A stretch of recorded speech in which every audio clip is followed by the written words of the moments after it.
Hello guys, so here is my favorite part of my birthday. This is the Critter Connections experience, and oh my goodness, you guys, it is so special. It's so cool.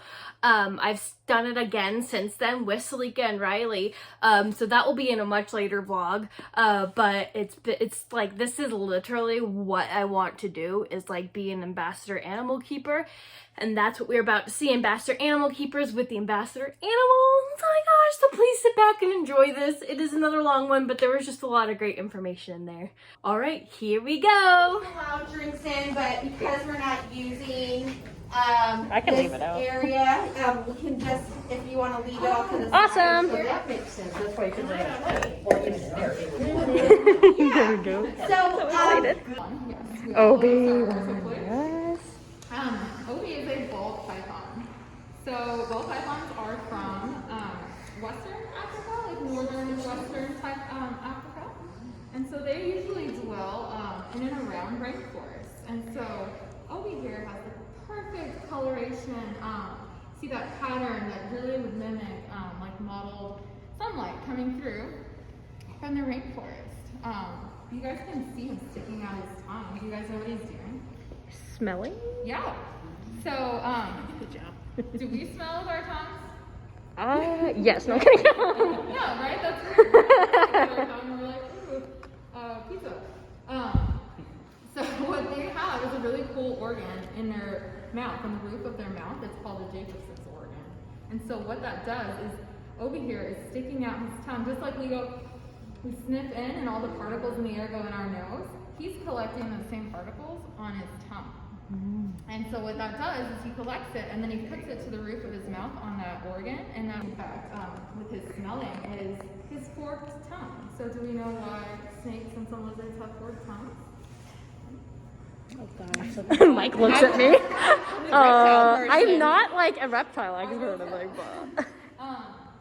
So it's actually for directional purposes. So he can tell which way the smell is coming from depending on where the particle lands on that tongue. So that really helps him find his food, That's so cool. water, shelter, whatever he's looking for out there in his natural environment. That forked tongue really helps him. And if you guys notice, he doesn't have any ears. So no ear holes, no ear flaps, no anything. So they do have inner ears and middle ears, but they don't have an outer ear. So a lot of that really has to do with the fact that these guys have no arms and legs. So if we imagine ourselves going through the dirt, no arms and legs, we're going to get a lot of dirt and gunk in our ears. Ooh, yeah. It's really hard. We're going to be able to clean it because he doesn't have arms or hands, so it'd be really difficult. So through evolution, they have definitely lost those holes to protect their insides. He's just flopping around. Where are you going? Very curious. Ball pythons are actually an old world snake. And one of the cool, not all old world snakes have this, but one of the cool things they have, if you guys want to get, or you might get a little closer, you can see above his, like his lip, like where his mustache would be. You see those little pits, those little holes? Yeah, I know what you're talking about. It's hard to see. So those are heat sensing pits. And not all snakes have them. Most pythons and constrictors, some constrictors have them.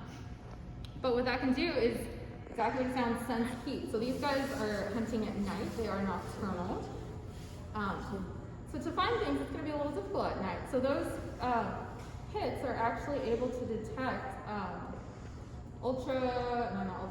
infrared radiation. And that basically paints a picture of heat, and he can see the little rodent going by. Speaking of rodent, these guys do eat rodents, but they are very opportunistic. They can also eat other things like lizards, small birds. They can eat, yeah.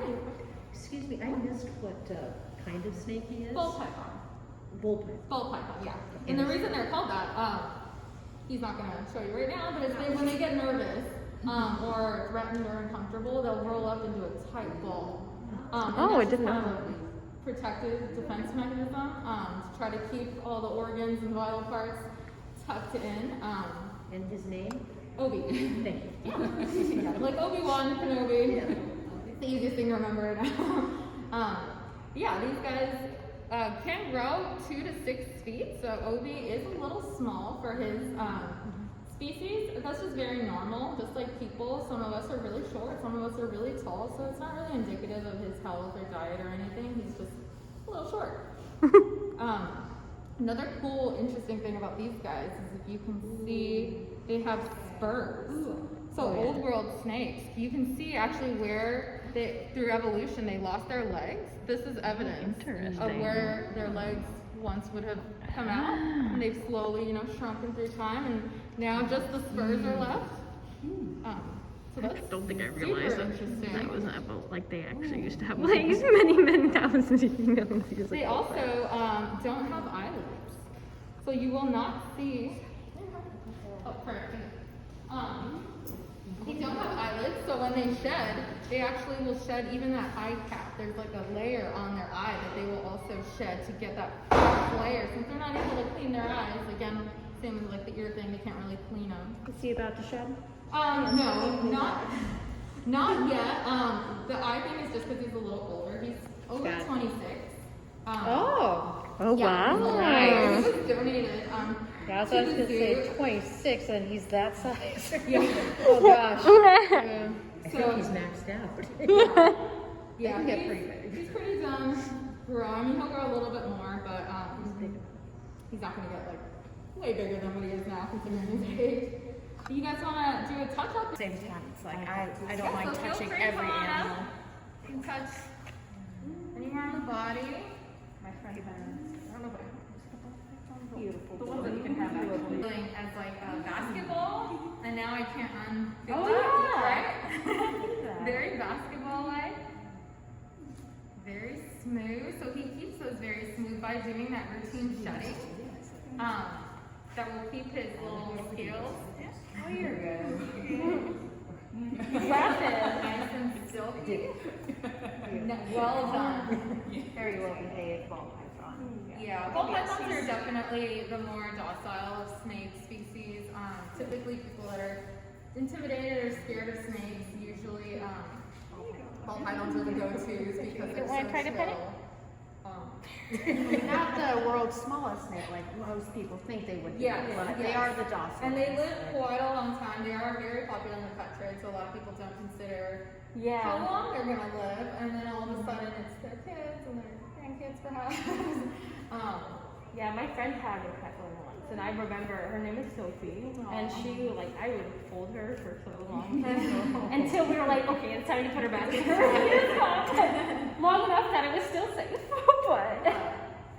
What is their life expectancy? They can live surprisingly, I don't know what. Oh, actually, I do. It's our next show. Is that our next friend? He's coming in here. He's still a little new to the building. This is a new program. We're still getting used to it. So Cisco is really excited. All right, guys. So this is Cisco. Hi, Cisco. Paris Hawk. So when I was coming out just now, you heard him screaming, right? I mean, you would be pretty hard of hearing if you didn't hear that. So basically, that is an alert call. He is still learning to do the critter connection. We're slowly introducing him with people he really trusts and has a nice relationship with.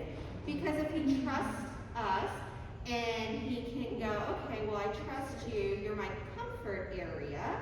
I might be a little bit scared of something, but I'm still going to trust that you're going to be my backup because these fans are incredibly crazy and they're going to come down and attack us at any point. So we came out of our box. So he is transported via a crate or a box. Looks very much similar to a basket bird. And he really enjoys that box. We have trained them that when they go in there, they get rewards, and it's their own little area, especially when they're in breeding and nesting season. It is really exciting to be in there. So we transport him that way. So when I took him out just now, he didn't realize we were coming to Critter Connection. So all of a sudden he saw that fan and he was like, nope, that is the devil. It's going to come eat me. I don't know what's going to happen, but it's going to be bad. So that's why I went really slow because I didn't want to come and rush out. As you guys saw, I kind of paused, let him look. I didn't correct him when he was looking up there because he's working through everything on his own. So I'm just letting him look at everything. Oh, he's so flinching. There you go. Good bird though. So he's just investigating. If he was incredibly stressed out right now, he would actually be screaming. Doesn't mean that if he does scream that he is overwhelmed. It's just the way that Harris Hawks talk. Another way that he would be showing if he was uncomfortable right now and didn't trust me and didn't really have a strong relationship with me is he would be baiting constantly, which means is he would try to fly away off of my glove. And as you can see, he's not doing that. Now what I'm gonna try to do is I'm gonna offer him some food. He may or may not take and eat any of it. What do you think? Oh, there we go. Yeah. Okay. So that is an indication that he goes, okay, I don't like these fans. They're probably not gonna attack me, but they're still here and I don't like them. But I'm calming down. So he was taking food from me. So that's an indication that, okay, I feel comfortable with you. I feel comfortable with this area. I'm just working through things on my own because he definitely would not be eating right then. And he was actually a little excited when he saw that food. They know what this pouch is. They know what's in this pouch, but you guys might not know what's in this pouch. Do you want to take a guess? I'm not sure I want to know. Rabbit, you might not. Little pieces. Rabbit, close it, very close. Yeah, little pieces so of meat. they're actually going to get, yes, small mammals. We call them Mises pieces. Oh. Yep. So he taken half. If you guys want to take a look at my pouch, and Sis was like, I'm taking a look at my pouch. So I'm gonna take reinforcing my relationship with him. I'm giving him food that he likes me. The other thing is I'm reinforcing him being nice and calm on the glove. So basically, you guys know anything about positive reinforcement training? Yeah. So the more often that you give them something that's positive, that's rewarding to them, like food, it's going to increase the likelihood of that behavior to occur. So he's going to be like, well, you're going to give me food every single time that you take and, that he's like, keep staying on here if you take and give me that nice food. So I'm going to keep offering that same behavior. So that's a little bit about his behavior that you guys saw. I kind of want to address that first. But how many of you guys have ever heard that Harris Hawks are called wolves of the sky? Well, I can see that. That makes sense.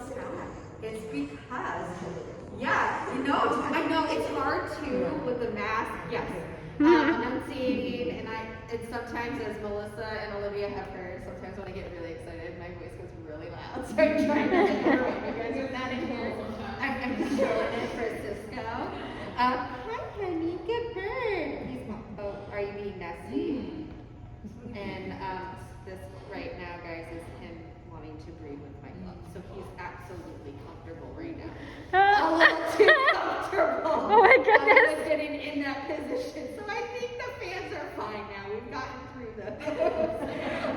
That's another sign that he is comfortable and we have a great relationship. I love you, handsome. But yes, they're called wolves of the sky because they hunt just like wolves. Wolves hunt in packs. So they are going to be able to work together in numerous ways. So let's say where they're from, they're going to maybe have possibly some smaller perches. Maybe there's not enough taller perches that they can see further out. So what do you think they might do if they need to see a little bit taller, if there's nothing else available? I don't know if you guys are going to guess this, because it's really weird. You don't get to answer. All right, they are actually going to stack one on top of the other. How many of you guys have seen cheerleaders do that? They'll stand on their shoulders to get taller. They will do that as well. So they'll stack, then they'll look around, and as soon as they see a mammal that they want to take and go catch, they're going to swoop right on down together. And if it's a little bit larger, they're going to take turns trying to take it. Wow. Pretty Fascinating. Cool. So, yeah, they hunt in packs. Now, I think we're getting a little bit closer to finishing with Cisco, so we move to our next animal, but I want you guys to get the opportunity to get a photo with him. So I'm going to try this. I don't know how he's going to do. Okay. So what I'm going to do is I'm going to back up and you can have this nice, beautiful backdrop. And so if you guys want to go ahead, and I'm going to Melissa can be to take It is our red-footed tortoise. Hello, little He one. is native to South America. So these guys live anywhere from southern, he'll definitely make his rounds. Southern Mexico down to like Brazil area. They like to be diverse areas. They can live in rainforest. They can also live in brushland, wooded dry areas as well. Okay. Of course. When I say you're gonna walk, you're gonna plop. You're normally such a... So, my favorite thing about Rivera is he loves scratches. Oh, So, I know that sounds crazy. they could feel that through He the shell. can feel it. They That's have so nerve cool. endings on their shells. So they can actually feel, if you can see him, he's starting to get a little tall. He like gets up and leans into the scratches like a dog. It's kind of That is so Turtles amazing. rubbing their butts on Yeah. TikTok. Exactly. So we provide like brushes in his home, like push broom brushes where he can kind of like just get the zone scratches going. Oh, he loves it. I've seen on TikTok like water pressure being key. Does anybody know the difference between a turtle and a tortoise? I knew Turtles it. are aquatic, tortoise are land. Yep. So The for most master. part, there are some turtles like fox turtles which are not aquatic. So yeah, for the most part, 100% correct. They just need to live in or near water, whereas tortoises don't. Some other different features that are typical between the two are their feet. So if you can see his back feet and his front feet, they're very broad. Oh yeah. They're very like elephant-like almost. And that's because he has to carry all that weight. He's got to carry his house and his body Oh yeah. around land. You know, aquatic turtles typically have more webbed feet because they have the water that's helping support a lot of that weight. He needs those real broad feet to carry that house around.